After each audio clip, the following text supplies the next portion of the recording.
Hey guys, welcome back to the channel. I get a lot of questions on my videos asking me what tires it is that I'm running on my two machines here, along with whether I had any issues installing a larger tire on my 2021 850 Max XT here. Just to let you know, both of these machines are running SuperATV Intimidators. The 2021 850 is running 28 inch, and my 650, that's a 2020 650 Max, is running 26.5 inch. Both of these tires are amazing tires. If you're looking for sort of the best all-around tire, mud, trail, hard pack, sand, I highly recommend these tires. As far as I'm concerned, they're your best all-around tire that you can get. I've got another set of them just over there in the corner for a buddy of mine that I ride with. They'll be going on soon. Overall, they're an awesome tire. You can't go wrong with these. They are a little bit more pricey. They're a little bit heavy, but I mean, you get what you pay for. They're an awesome all-around tire. So what I wanted to get into today is what you had to do if I had to cut, if I had to put a lift on, spacers, that kind of thing to make 28 inch tires fit on a basically stock Outlander Max XT.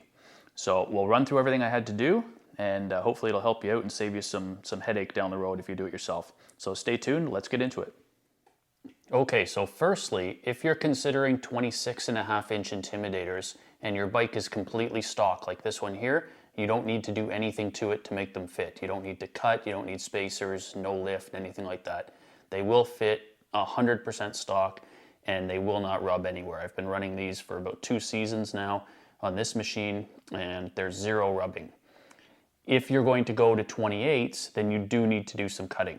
So when I first got this new machine here last year, I mentioned to my dealer that I was thinking about putting 28s on and whether I would have to do cutting and that kind of thing. And what I was told was that this piece here, this fender, I would need to cut a diagonal line. So basically from the bottom corner here, up on a diagonal to the top there. And so basically it's just this corner that needs to be cut off. So I did that and I was still getting a lot of rubbing, especially on hard bumps, like going down an incline and hitting hard.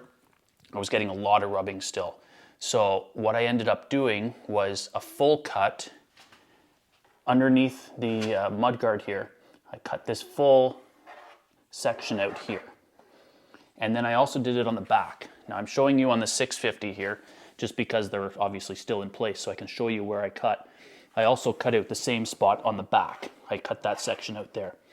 It turns out I don't think I needed to cut the back out because I was still getting a lot of rubbing on hard hits on the front end, even with that full cut. So once I figured out what else I needed to cut, I realized I don't think I needed to cut the back out. So I would start one thing at a time and just start with what I'm showing you on the front end and then go from there and determine whether you need to cut the back or not. So the second step I took after cutting both the front and rear fenders there and still getting rub was to install these little 1-inch spacer lifts that go on your shocks. They did help a little bit. It reduced the rubbing to only hard impacts on the front end, but I was still getting rub, so I still wasn't happy with that. So I realized I still need to cut somewhere. I just wasn't sure 100% where it was. So what I decided to do finally was look at an XMR and see what the front fender looks like on that and then mirror that on my machine. So first thing I did was I went to my dealer and I ordered the XMR mudguards. So it's a shorter mudguard.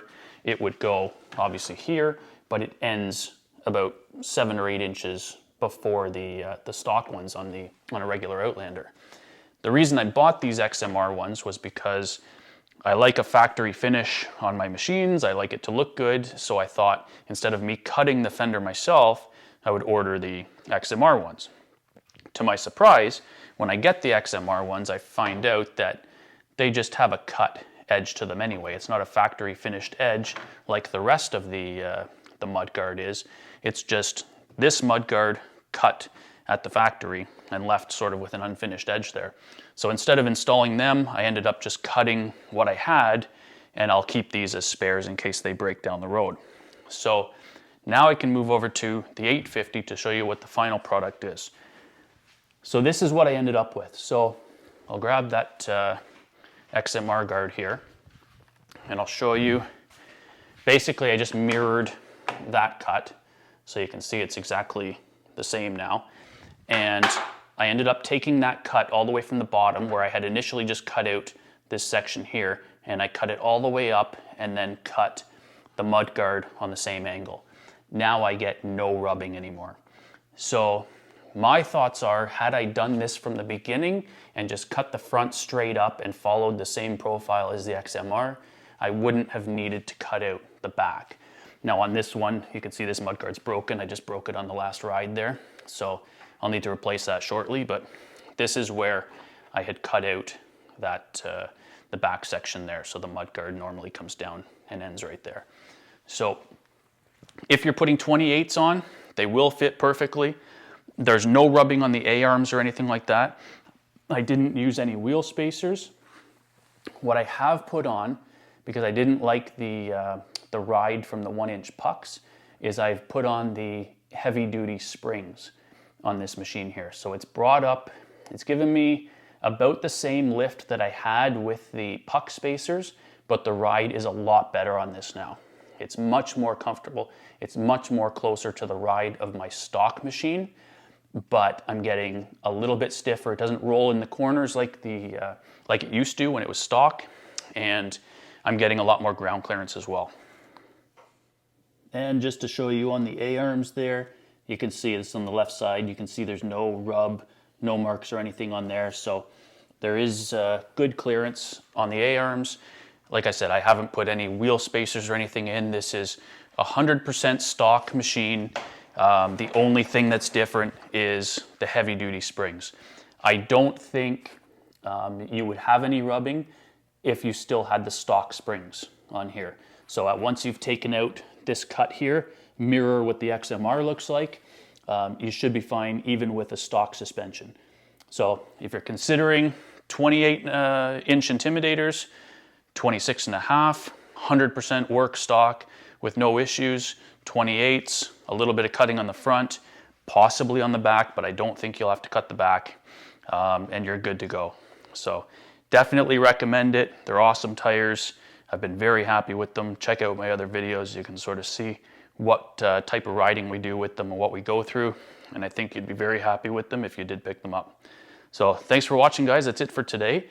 Hit that like button, comment if you have similar tires or if you're considering putting them on yourself. If you have any questions, let me know. I'd be happy to answer them. And please subscribe if you like the content that we're putting out here. And we'll see you on the next one. Thanks, guys.